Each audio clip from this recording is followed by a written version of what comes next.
Hello, everybody. If you're listening to this, thank you for tuning in to the Buggy-sama Fan Club. My name is John Garcia. I'm one of the commentators on this podcast. And this week, for this episode, we did something a little bit different. We were originally planning to talk about both Naruto and Bleach from the week of July 6th. July 5th, the first week of July, that set of chapters. There was no One Piece. And Alex, one of the other members, he had just come back, and this was our first episode in a few weeks. So we just wanted to knock out Naruto and Bleach because One Piece was on a break. But as it turns out, we got really carried away with talking about Naruto. So we ended up spending almost 2 hours talking about Naruto. So this week, what I did, since I'm editing the episodes for us, is I split the episode into 2 parts. So you can enjoy, if you want, 2 episodes about Naruto. The first episode is kind of more focused on what happened in the most previous 3 chapters. And the second part is about just our broad feelings about Naruto. Because Alex wanted to bring up some kind of overarching questions and things like that. So, anyway, I just want to let you know so you can decide if you want to watch one episode or the other. But this podcast is split into 2 parts, okay? So, thank you for tuning in if you are actually tuning in. Thank you for downloading this and listening. Please give us your feedback if you hear it. So we know for next time what you guys like or whatever. So anyway, here's the episode. So enjoy it.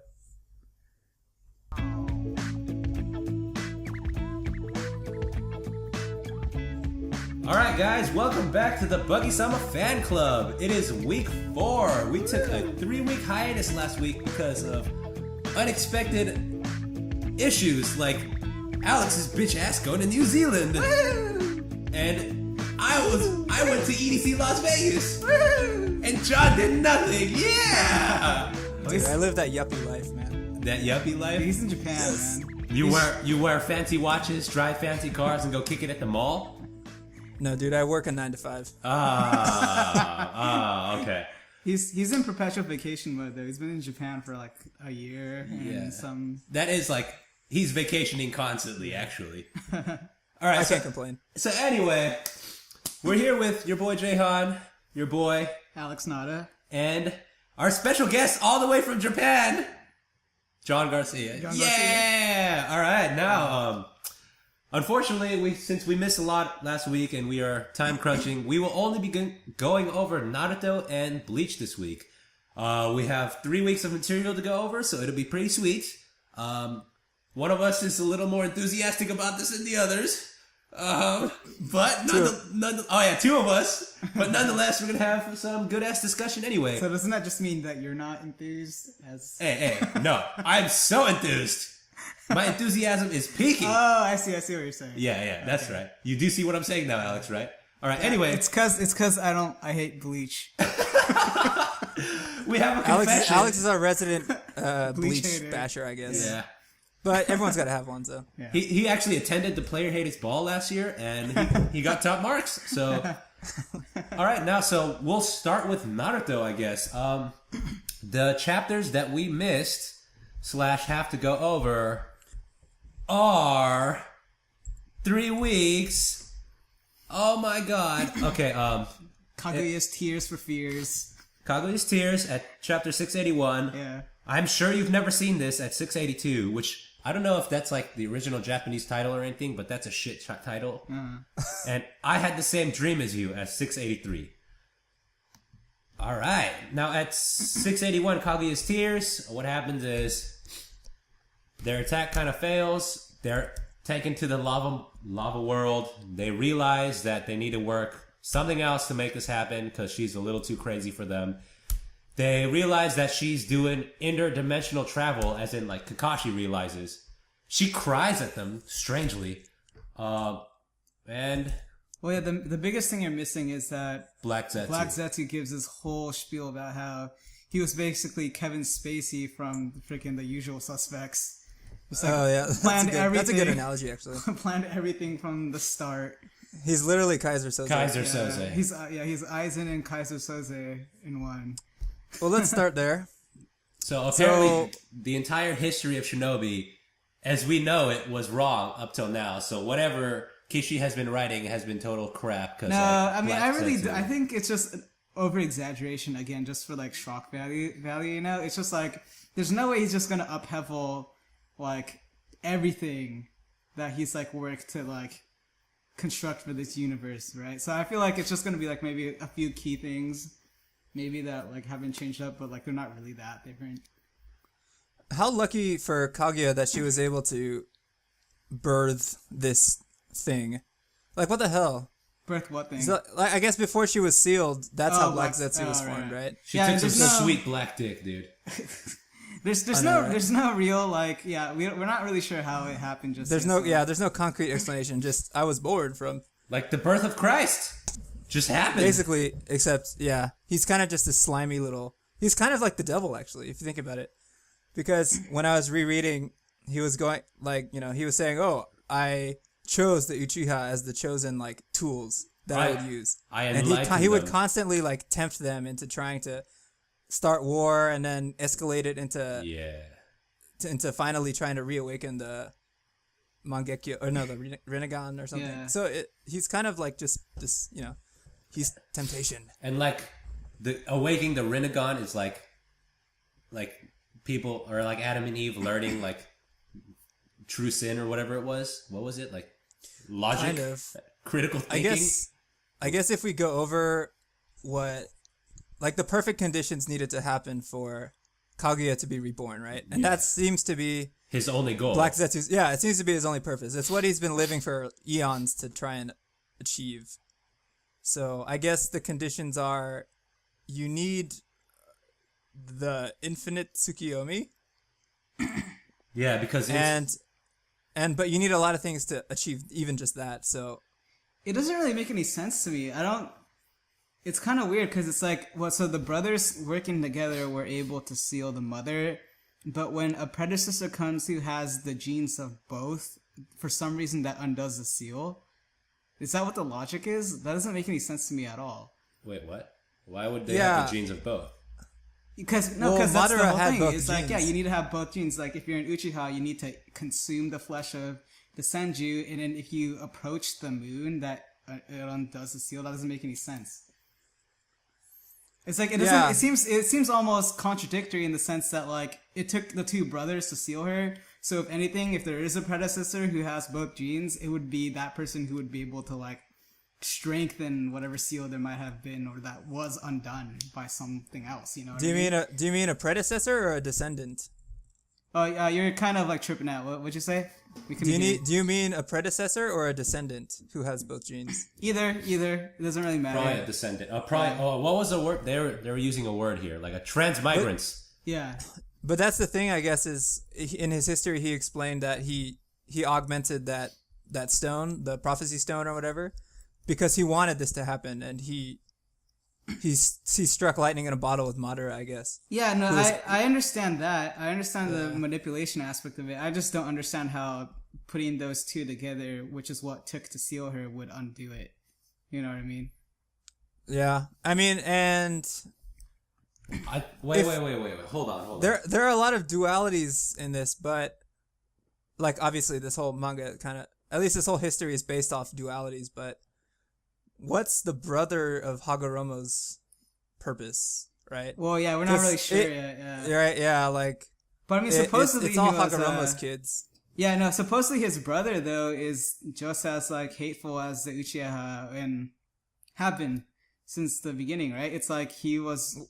Was that ever explained? Yeah, in the chapter... No. Indra and Ashura. It wasn't his brother and him. Oh, wait, isn't Indra and Ashura Hagoromo and his brother? No. Indra and Ashura are Hagoromo's kids who become Uchiha and Senju. And it was Ashura, or the Uchiha brother, that hated the other one because he wasn't able to, like, become the new, like, king of Ninshu. Ninshu, right? Oh, so that was Indra who got upset. Yeah. By my reckoning, it seems like Hagoromo and his brother were actually They were cool. Probably they were cool because they worked together to seal their mother, and that's why she was crying. Is because and that's what is necessary. Like Black Zetsu said, he said the descendants aren't always willing to work together, but when they are, that's when like shit can go down. And like technically, Hagoromo and his brother are also like follow the same like formula that you need like the two brothers to do it. Like, I wonder if he had descendants, the brother. Probably, it seems like the Uzumaki clan and whoever else was involved. Like, I suppose. No, because isn't Uzumaki cousins with the Senju? Which would make sense because Hagoromo's brother. Oh, huh. I guess, but that's like a lot of just interbreeding to have. Oh, they're still cousins of. But I see how that makes sense, Justin, from your. But I love interbreeding perspective. I know, it's great. It's how the human species survived. Tons of interbreeding. Yeah. But yeah, so it's really weird. Like, and it's kind of how inconvenient that they know this seal, right? Now Naruto and Sasuke, they can do the seal. Yeah. Seal. It was just like given to them, right? He didn't have to like train them. He was just like, all right, now you guys have the seal, go do it, right? Like touch your hands together or whatever. Yeah. Would you just touch your what together? I said hands, but like if you want to take it in that sense, we'll take it in that sense too, Alex. I have like headphones on listening to John talking, so I couldn't really hear what Justin said exactly, but it just seems like something you would say. So. Oh, yeah. No, you're just making me the bad guy, then, right? That'd be hilarious. They're just like in an epic sort of like glorious light. They just like touch dicks and then seal a god. Yeah, seal a god through dick touching. I thought it was kind of interesting. Go ahead, Justin. That's phallic power, but go ahead. Oh, okay. He was explaining the actual, like, you know, when he started explaining, it was the Jubi. The Jubi was actually the will of Kaguya. Yeah, not Black Zetsu, right? Right. Black Zetsu just claimed so. Wait, what? Yeah. If you go back to Kaguya's tears, okay. So what we understand is that she ate the fruit, and then the Jubi was the manifestation of the tree, and it attacked her to get back. Or it was always trying to get back that chakra, right? Yeah, that's what we understood. But what the Black Zetsu explained was, her will was actually in the Jubi, and it was trying to retrieve chakra from the suns. That's why they sealed it. Her, yeah. They sealed it because it was her willpower. It was pretty much like another instrument trying to do what she's trying to do. Like, yeah, it was just another. Yeah. Wait, I'm kind of confused. Okay, so wait, hold on. So Kaguya. I know, right? it's really confusing. Kaguya eats the fruit, right? Right. And gains massive amounts of chakra. She gains, yeah. She gains the ability to use chakra. Is that what it is? she gets swole. Basically, yeah, she gets swollen. But then with chakra. the Jubi still exists, completely separately, independently from Kaguya, and it tries to attack Kaguya to get that back. Is that what? That's what we were to understand. That's what Hagoromo even thought. He thought that the tree or the Jubi was created in order to take the fruit back from her. That's what the original understanding was, right? They thought it literally was like the tree manifesting into some kind of creature to retrieve what it lost, right? Mm-hmm. But then what Black Zetsu revealed, kind of ambiguously, very vaguely, I might add, is that her willpower was in the Jubi. So she passed the chakra down to her sons, who created Ninshu. So the Jubi tried to get back that chakra from them because they were the ones who were, I guess, using it in another way, I guess. Like, she was just the almighty god, and okay, that's great. But then they started using it for other things, and I think that's when the Jubi attacked them. And then he sealed it, and then subsequently sealed Kaguya, I guess. Okay. It's very ambiguous. You have to go back and reread it. Okay, I'm like reading it now. This is all in chapter 681, by the way, for the audience. Page 11. Actually, it'll probably be different for other websites. But like, it wasn't just a holy tree. My mother was part of it too. So the Jubi is before Black Zetsu came and wrecked our world. Before Black Zetsu came. He came at the last minute. The Jubi was, we understood it to be as the same thing as the Holy Tree, right? Like a reincarnation of the Holy Tree, like a moving one that can actually do shit. Yeah, but it was just the Holy Tree, but it says here the mother was part of it. It wasn't the incarnation of the Holy Tree that was taking back the chakra fruit. It was my mother's will that was trying to take the chakra back from between the suns. And no one ever knew this. So like Kaguya was also part of like the Holy Tree, as in like the Holy Trinity, like Jubi, Tree, and Kaguya are all the three gods of chakra. And then something happens and she gives birth to these two sons who have like chakra techniques, and then the shit's trying to take them back. And I'm even more confused now than before we started this podcast. It doesn't seem like all that relevant though. Like when Naruto and Sasuke meet Hagoromo inside their sort of inner minds, it seems like Hagoromo already knows that Kaguya is like this dastardly evil lady, right? Yeah. So there's no that's all that we need to know, really. Yeah, that's like there's no mystery about it. It's not like he was like, yeah, it's a tree, man. The tree is just really bad. You know, he like knows that Kaguya is really, really just like thirsty and just like wants everything. So there's no like what exactly is a surprise here other than maybe factual specifics. It's story. Like it doesn't necessarily mean anything in terms of like you're pretty much saying that it won't change anything about what's happening in the story. Yeah. All right. I think what Kishi was trying to convey is that, I mean, you'd really have to think closely, but I think now that we know the truth about what happened back then, the Black Zetsu was able to use the lie to shape the history how he wanted to. Yeah. I mean, I don't know how you can thread it together perfectly, but I think that's what Kishi was trying to convey. Is because they use the I guess so. If you think about the Jubi as just some tree, it takes focus away from Kaguya. Maybe, but even though because no one knew Hagoromo and that whole thing, I think no one really knew too much about. Yeah, they all thought the relationships. They all thought the sage was a myth, like. I think, it was like the sage was the end-all be-all, but now we know that Kaguya is like the fucking alpha and omega, in a sense. So I think we're just supposed to assume that Black Zetsu was able to fabricate the histories because this lie existed. Not a lie, but people just didn't know about it. Yeah, I guess a misunderstanding.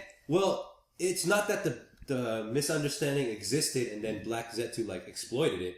It's that, like, he changed, like, what people would come to study as like the original creator of ninjutsu in his own way, so that one day Madara would awaken the Rinnegan, do the infinite Tsukiyomi, and do the infinite Tsukiyomi. Okay, yeah, now I can start. Okay, I'm starting to understand that now. That makes sense because in the beginning we thought that the Sage of the Sixth Path was the creator of chakra itself. Right? He was like, he was it. So by completely erasing the history that comes before that, then Madara would have no idea that by doing what he thought would make him basically the champion of chakra would inevitably awaken something even greater. Because to him, he was trying to become the sage. Right. And he thinks that's like, as John said, like the end-all be-all. So by getting rid of all that shit before that, he doesn't know that he's just like another stepping stone for another person to come into play. Right, yeah. Okay, yeah, I guess that's right. Yeah, when you put it into that context, it kind of makes strategic sense. I just wish it was more foreshadowed too. And like, the threads don't. Yeah, it's very hard to fit put together nicely. Yeah, I agree. Good thing we're smart. I mean, it took me a long time to just reread it and think about it like that. But also, what was I gonna say? Oh yeah, it's interesting that the Black Zetsu made the infinite Tsukiyomi like. The ultimate lie, like you need this to achieve like complete peace, the perfect peace. Yeah, right. But really, it just turns out that it was a way to revive Kaguya. So I guess that was smart, but it sucks. It kind of sucks that this has all just been kind of, things didn't happen organically. They happened because they were supposed to happen like this. That always kind of sucks. Yeah. Also, I want to throw in a little like side thing that. Something that, like, totally worked out in Black Zetsu's favor, but he didn't account for, was, like, Madara being a total fucking G and stealing Hashirama's body piece and losing the battle. Because, like... No, I think that's what he told him, though. No. Black Zetsu had total faith in Madara. He's like, Madara is the one that's going to do it. But then, Madara, as he says right here, but he lost. No, Madara had to have known... He had to have read the thing and known that taking Hashirama's body part would turn him into someone who was capable of getting what he wanted. Because why else would he bite him and swallow his meat? Yeah.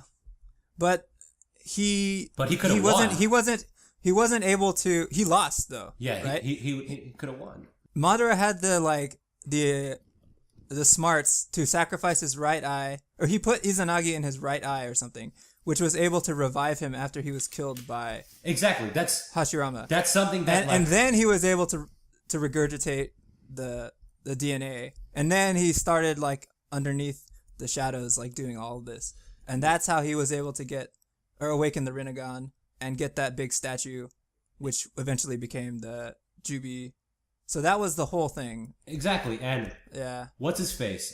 Black Zetsu could not have accounted for that. He could not have told him, "Hey, you need Izanagi your eye and then come back later." Like he was like, "You need to win right now." Like, so I guess he could have told him that, but so like Madara just being like Madara also helped Black Zetsu way more than like Black Zetsu gives him credit for. So I guess that is a side fact that doesn't matter, but whatever. Which kind of sucks because like Madara was a pretty cool like final villain, but he's just been a tool in this whole thing. Probably the biggest tool in this whole thing. Basically the biggest tool in this whole thing. What a tool, bruh. And I thought it was interesting the first time that I read it when like at first she saw her two sons and she like cried because she was like, "Oh, it's my sons." And at the end of the chapter, she's like, "I fucking hate you." Like, Hey guys, you know what's gonna happen? Is Naruto is gonna work to seal the Kaguya with Sasuke, right? Yeah. And then they're gonna fuse, right? But then what's gonna happen is that this other guy's gonna come out, the father who birthed Kaguya, right? And he's gonna be like, "Yes, I needed you to seal Kaguya so that I could." No, not the father that birthed Kaguya, but the father that fucked her to make the Hagoromo kids. Oh yeah. He's like, "Yes, like she locked me away because I was the true evil, and so I needed you to release her and seal her so that I could be re-released." And then he's Naruto, a black guy because he's totally a baby daddy and just bailed on them all. And because Black Zetsu. Yeah, because Black Zetsu. Yeah, and then we're gonna find out from the very, very, very, very beginning that the reason why the Kyuubi attacked Konoha and left Naruto as a child so that he would have this like ridiculous need to like I guess overcompensate and prove his worth was all part of his plan. Yeah. And his name's gonna be Kishimoto. It'd be funny if it was all over like some super petty grudge, like she like stepped on his sandcastle one day that he made. It was like perfect. Like, fuck this bitch. She keeps changing the channel. I'm trying to watch ESPN, bitch. Yeah. All right. I wouldn't put it past Kishimoto now at this point. But I think that's all we can take from Kaguya's Tears. I guess at the end they're getting like their chakra sucked out, right? Yeah. And then like Naruto just like breaks away. Yeah. Randomly, that was no big deal. No idea why. If you could do that, why don't you just do it from the beginning? He was like, I kind of want to listen to what she has to say, man. Yeah. Yeah. I mean, I might die, but it's chill. Okay. Now I think we're gonna have to address the next chapter, and there's pretty much like a single main point that I am looking at right now that it's kind of annoying, but we have to chop that shit up. The reverse harem jutsu. The reverse chapter 682, by the way. For 682. I'm sure you've never seen this, and he's right. I have never seen this. And the reverse sexy jutsu. Oh my goodness! In a very weak and pathetic attempt, Kishimoto attempts to do a little throwback to what Naruto used to be. Is he trying to humor right now? Yeah, is that a hint of humor? No, that's definitely trying to. That is a hint of humor right there. What were your initial reactions when you first read that, Alex? I was pissed, honestly. I was a little upset because it's just the execution was just like really, really bad. Yeah, I was halfway between what the fuck and laughing, so I couldn't make my mind up. I mean, I can't say that like. I don't know. I guess it gives you kind of mixed emotions because I think a lot of us have an extreme amount of loyalty to the series. Like it's almost 700 chapters in, and we've been following the storyline for, I would say, maybe half a decade. Yeah. I mean, I've been following it since I was a kid, like when I was really, really young. Half a decade for me. So, I mean, this series... Yeah, half a decade for me, too. This series has been really, really fantastic for, I would say, 85 to 90% of its run.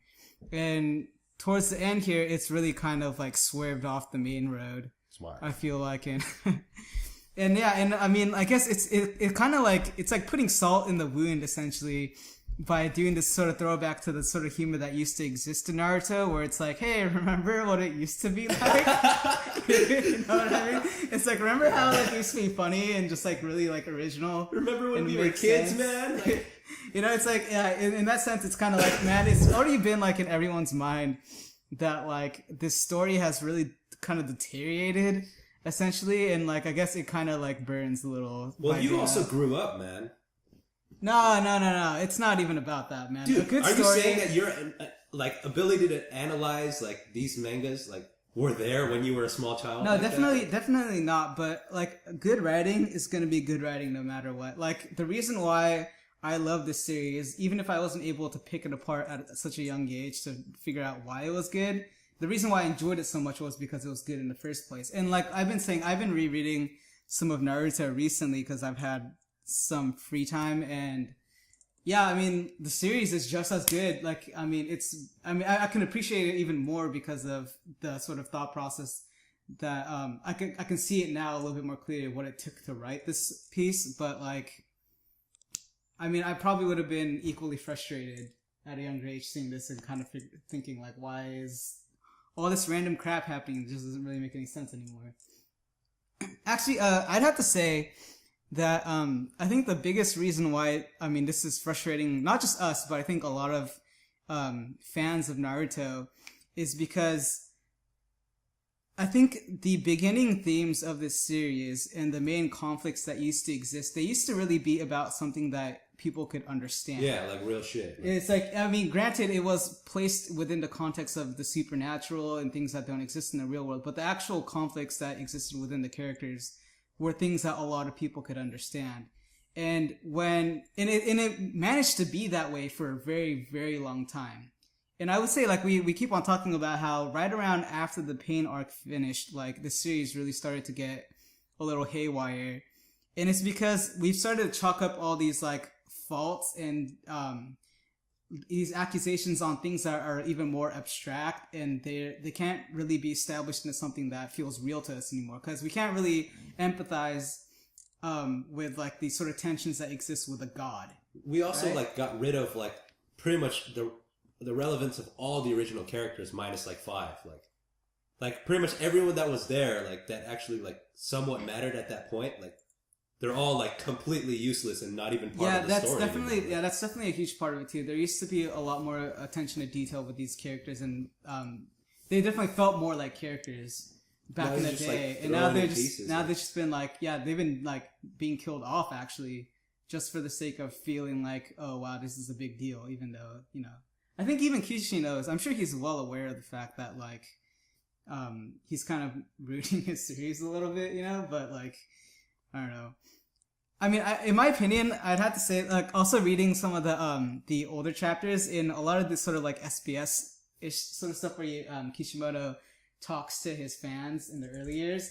He talks a lot about how he has these plans for other mangas, and I don't think he understood necessarily that how long of an investment this would be. Mm-hmm. You know, like, and I can kind of understand that too, because you know, if you're a creator, you don't want to just like stick with one thing forever. Like you want to like try and explore other things, and because Naruto ended up becoming so huge, I don't think he was really allowed to leave it, even if he wanted to, right? But at the same time, I don't think he necessarily wanted to leave it. I think he wanted to see it to the end. I remember like the first time I encountered like a different work of his was about like 3 years ago, and it was like a story about like baseball and like he did a one shot about baseball. Like there was like a pilot or something like that. I read that and I was like, what the freak? Like it's just not. It's like totally out of place. Well, yeah, in the SBS too, he was talking about how his original manga he was writing even before Naruto was a manga about like a magical universe where there were basically wizards who did all sorts of different types of magic, and he sent it out to his brother who's also a manga artist. And he sent it out to his parents and a bunch of other people, and they all told him it sucked. So he never went through with it, but he said it was something he always wanted to revisit. But then the Harry Potter series came out, and he said that it felt way too similar. And so if he came out with it, people would start saying that he was a copycat. So he didn't want to put it out anymore. But I mean, it just shows you that Naruto wasn't the only thing he really wanted. And it's unfortunate that he can't kagebunshin himself and just make tons and tons of himself just to like create more series. I think that played a real sort of role in him kind of teetering off here at the end. Like, he might be pretty resentful of the fact that he has to stick to this for his better half of his years, right? Because he's like 40 now. Yeah. And he's probably going to be finishing this up for another year or two. And when you're working on something for 20 years, right? It's like, that's a long ass time. I don't want to say this, but I have a feeling that like Naruto got bigger than his like capacity. Like, than what he could handle as a story. Like, I don't want to like discredit him at all, but like, what like Naruto became as a story was like more than like what he had planned for, and like that's why he's struggling to tell us a good story. I think he was totally capable of seeing this through. But I mean, I've said this to you guys before. I really, really wish he took like a half-year hiatus, because like it's just like I can't even imagine. I mean, I'm putting all this criticism on him, but I'm just trying to be real here. But like, I have to say that it's incredibly impressive that he was able to dish this kind of stuff out every single week. Like, it takes so much brain power to create these sort of universes and to develop story. Yeah. And for him to just like, not just do that, but to draw and do character design and get all this stuff out every single week is really, really unreal. And so, yeah, I mean, a half-year hiatus would have been really, really painful for a lot of us, I'm sure, and probably unrealistic when you consider the fact that there's like an animation, you know, things have to keep on rolling. Once Naruto got so big, it's like you can't really stop the train anymore. Yeah, I gotta get my fix, man. He can't get any more breaks, dude. But I mean, that's the thing. Like, I just wish he did. I wish he took a half-year hiatus off just to, I don't know, kind of reorganize and restructure and save the very end of his series. Because I agree, like, things just kept on getting exponentially huger. And I think it just takes more time to figure all that stuff through. Exactly. You know, and so it's just unfortunate that he wasn't given that, he wasn't able to take that time, and these are the consequences, right? As of right now, I consider him to be over capacity with this. Like, if he took a break and reorganized, like you're saying, then like, he could maybe like handle it. But like, as of right now, he is way over capacity and like kind of overwhelmed with like what he's done with it. And you know what? This is like shots fired, but I don't think he knows where he's going with the next chapter until he like releases it. Yeah, I agree. I mean, I feel like he's probably dealing with a lot of. Oh, I mean, it seems really pompous for me to say what he's feeling, but if I was in his position, I would feel very regretful of all these developments that just I don't think is satisfying even to him as a creator. The past like I don't think he likes what he's doing, but like he just has to kind of like wrap it up a little bit, you know. Who knows, man? Maybe he loves this shit, dude. Maybe he thinks just releasing grade A material. There's just no way, man. When you look at the stuff he used to make, it's very clear he has a very, very good taste for not just. Maybe he grew up, but not grew up in the right way. No, dude. No, it's not it, man. All right, yeah, I agree with you guys in that. Like Justin, you said you had some kind of like shock, but you also like laughed at the same time. Like, you can't help it really sometimes. Like, it's so stupid and absurd. Yeah. And Alex, you were saying how you were really disappointed. Yeah, I mean, I can't say that it wasn't funny. It was still funny, but it's just like it was more disappointing than it was funny. That's what I was gonna say. Like, it just felt really out of place. Extremely out of place. Like, yeah, I guess there's no disputing how out of place it is. Like, it was no doubt in my mind funny, but it was just so like, really, like, of all the people and all the places that you could whip that shit out at, you whipped it out now. He had that card up his sleeve. You know what? I bet you he was thinking about that card for a long time. He's like, I can't wait to whip out the reverse heretic. And he's like, oh, right here. Perfect. That's funny. Jesus. No, yeah, I think the problem, right, is that it just kind of undermines the seriousness, or like how seriously we're supposed to take some of these situations. Look at the chapter that it's following. The last chapter was like this crazy, like, insightful chapter reveal. About like the history and all this stuff. Like, Kaguya's crying and all this. She's like sucking the life out of these guys. She's fucked up the world. It's all like lava, and she's about to like end mankind. Yeah. and this is what the savior of the universe Yeah, it just does. doesn't. Yeah, it doesn't make any sense. I mean, okay, listen. Like Naruto has some very, very key, hilarious moments in the very beginning of its series. Of right? course, where, yes. Where these sort of I things agree. used to happen all the time, and I think the reason why you could appreciate Like it because, 1,000 Years of Pain. Yeah, looks freaking like just iconic moments when we consider Naruto, right? And the thing is, like, the serious things were still happening back then. Death was occurring, you know, and like the sort of theme of sacrifice and dreams never being realized. Like there was very, very real and adult sort of emotions and things that were happening. But the reason why I think we were able to accept the humor in that also is because it kind of undercuts that sort of intense drama that felt really real to us, right? Yeah. It's like it needed that. Yeah, or else it would just get too serious. too dark. Yeah, too dark. And the thing is, I think these characters that we're following now, they're just too Christ-like, right? They're just like kind of like perfect, and the sort of like problems that are occurring are very external and not really self-driven. Do you know what I mean? Like in the beginning, it was all about like your own sort of motives and your own dreams and like and your own failures and your hopes that were kind of clashing with the realities. Maybe I don't know. Maybe the argument's not really Also, really strong. it's here, really. but I'm just saying. What's up? I was just gonna say to me it's something I can't quite put my finger on, because this kind of thing, if it happened like in Dragon Ball or in One Piece, like I would accept it and it'd be funny, but just in the context of what's happening now in this manga, it just feels out of place, and I can't quite put my finger on why. Exactly. But, like when they were doing it before, they were like quote unquote kids, and he was doing that shit all the time.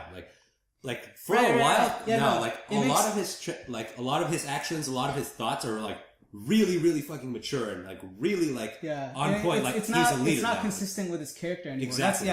Because the whole reason why he was doing all these sort of idiotic things and these idiotic things were happening to him was because he was like a class clown, right? He needed the attention because he was lacking it severely. That was like one of the hugest sort of like cornerstones of his character. And now that's not who he is anymore. Yeah. He's got the attention of like the entire village. He's entire world. Like he's probably the strongest ninja that exists right now, and so there's no need for him to do it. And so that's probably also plays a huge part into why it just doesn't make any sense anymore for his character. And also, even though that we were dealing with like really serious moments, like like Sasuke's about to die or some shit like that in the past, the entire universe was not on the line during like. It's like the lives of one or two characters, you know, like the entire universe is on the line here, and he's gonna whip out that technique. Yeah, and it's funny because it was like that's how those characters dealt with the world they lived in. You know what I mean? Yeah. It's like they knew no other way to deal with it. They were kids. It's like you could see how those failings were entertaining, but now he's totally equipped to deal with these problems. He's got this huge range of powers now that we haven't even really been described to, right? Yeah. Like he can fly now, and we're not really brought a dead guy back to life. Yeah, we don't understand why, and so he has this huge like arsenal of stuff that we want to kind of like explore and see, and he does this thing that just like is not only uncharacteristic of who he is right now, but also kind of generally uninteresting compared to the things he could do. A complete letdown. At this point, he should be able to blast Kamehameha. It's like, you know, like no problem. And it's like, we would probably, it seems set up to be kind of like that battle. That's kind of what we want to see now. And like his character was always like overcoming the other guy with force. Like, I'm stronger than you. I'm gonna beat your ass. Like certain characters, they were like, oh, I'm smart. Like Shikamaru, like I'm gonna like figure out like a witty way to beat you. Like this is totally not him. Like he should just have thrown like 1,000 like Rasengans and like while like Kaguya was focusing on trying to absorb all that. Like, that would be pretty cool. I think the disappointing thing is this is him. It's like, oh come on, bro. Like this is your moment and this is what you're still doing. Like come on, dude. That's probably where my disappointment stems from. Is because but at this point in time he's supposed to be so much better than this. Yeah, and okay, I agree with that, but does it feel characteristic of who he is right now? Because I agree. I know it's who he is. I also don't think that's what it is because I think he is different. He isn't that anymore, so it doesn't make any sense that he would do that. You know what I mean? Like, it's not like the problem is like he doesn't know how to grow up, right? Because if I could understand that critique if the whole thing centered around the fact that he's just an immature boy, he just can't, you know, I guess, deal with the responsibilities of being like an adult, but that's not what this is about. He wants like that. pre-Shippuden. Yeah, like that's what he wants, and he's been able to attain it, and and for whatever reason, he does this. For me, it doesn't make any sense. That's why I think we're upset. I think I would have accepted it more if like each of these sexy guys had like a Rasengan coming out of their dick and just like no, yeah, they were just all Rasengan. Yeah. Dude, okay, so I think like to tie into like a couple of chapters previous to this, you remember when like Sasuke was telling him to do this, do that, do this, like he was like kind of being like a dumbass, like, oh, I don't know what's going on, but I'll do it anyway, like I think that was enough of Kishi like bringing back his old like childish, like immature self. Like this, we've seen enough glimpses of it for sure. Yeah, like this was taking it too far. Like that's my only complaint about this. Like I thought it was kind of funny, but like it was like, dude, like come on. Dude, this is all the things. Dude, this is the sort of like subconscious of Kishi attempting to bring back the past, the glory of his manga in a sort of like in a way, and like I'm thinking his assistants were like, dude, I don't think this is a good idea, and he's like, what are you guys talking about? Like it's I'm totally Kishimoto. It's totally necessary. It needs to be in this chapter. Like, we're telling you, it's not a good idea, man. Like, yes, this is great. This is the stuff that everyone wants. Yeah, it's not a good idea. It's a great idea. We're going with this. Okay, well, anyway. Moving on to the end of this chapter. After this attack fails, they get separated into different dimensions, and then we move on to the last or most recent chapter, 683, where the only thing really we should discuss is what happened with Madara's bottom half. Madara's bottom half. He totally goes for the dick rope, dude. Oh my god, no, he's grabbing the thigh. No, readers, please check chapter 683. I had the same dream as you. Panel 11. Hashirama. Oh yeah, page 11. Hashirama goes for the dick rope. He was like, he massages it gently, and then Hagurama comes out. Genie in a bottle, dude. Yep. Oh shit, definitely. But the thing, I guess, what do you think? Why the fuck does Hagurama only show himself at these, like, random convenient times, dude? Like, throughout the history of the world, he comes out now. Like, come on. We could have used you, like, a decade ago. Come on, bro. What do you think? Like, really, like, Nagato really needed to speak with Hagurama. Yeah, he definitely would have benefited a lot from his wisdom. Like, goddamn. I just want to say that it was random. It was like complete. Like I understand, and it makes total sense. The explanation was complete, but it was random that the Kages came back. Like he didn't need to bring the Kages back at all, in my opinion. Like you mean like all the way back during the war, or now? Like right now. Like well, I don't know. I mean, I feel like overall they were pretty underused. Like especially exactly like. And I agree. This isn't the choice scenario they would be here. Like if I had it my way, Hashirama and Madara would still be having the gnarliest undead duel of all time. Yeah. Still right now at this point in the chapter. So I mean, see, that's what I'm saying. Instead, Hashirama's giving the bottom half hand job. The old fashioned. But that's what I'm saying though. Like these four Kages were so useless against just Madara. They come out now. Like what are they gonna do? They're not gonna do anything. That's what I'm saying. Is it's like. Kishi is probably trying to recompensate for that, right? He needs to find a reason for them to be here. Yeah, what's more he fucked up earlier. Whatever it is they're gonna do, they're probably gonna somehow join along in this battle against. Oh yeah, no, I just got the start in my head. Yeah, they're gonna join the battle with Sasuke and Naruto against Kaguya, right? Yeah, and it's gonna be like the very first dual Hokage partnership. Right, Sasuke and Naruto. Like once they defeat them, they're gonna rule over Konoha together. There's gonna be two Kages. Oh shit, jeez, man! Like for the first time, yeah. There you go. I'm not too positive on what's gonna happen, but I think part of their value right now is just they're unaffected by the Tsukuyomi, so that's like they can be sort of useful, but I don't know what Hagurama's like scheming with them right now. To me, that's an extreme value that they can't be touched. Because like technically, Naruto and Sasuke can be touched if they don't protect themselves. Yeah. So they have extreme value in that they're untouched or unaffected by the infinite Tsukuyomi. And also we should point out that Sakura is going to try to be useful. Oh yeah, fucking even man. after admitting how useless she is. Dog. Oh my god, I was just speaking with Alex before we contacted you, like our mistake, but like freaking like he was just talking about like, oh, like, okay, wait, before we get there, it's kind of smart that like Obito is like, I can Kamui to that dimension because he can.